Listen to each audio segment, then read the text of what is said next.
Mahindra 585 EI XT+ tractor है दोस्तों, loading trolley में।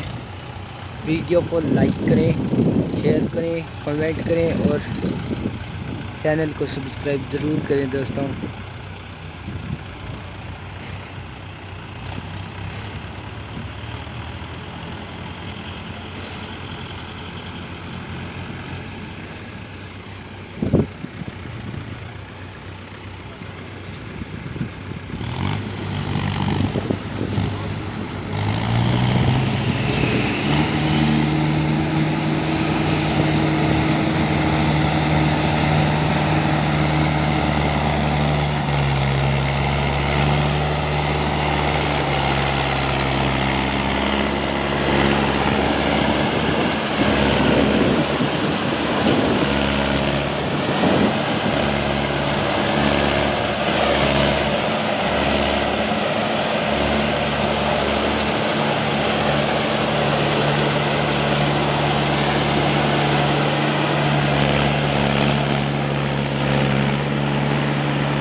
मैं सैम 403 है दोस्तों,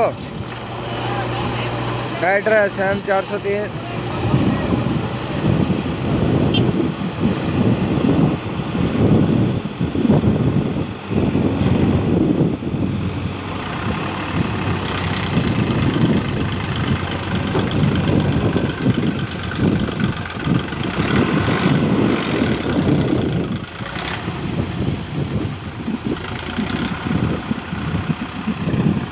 वीडियो को लाइक करें, चैनल को सब्सक्राइब करें।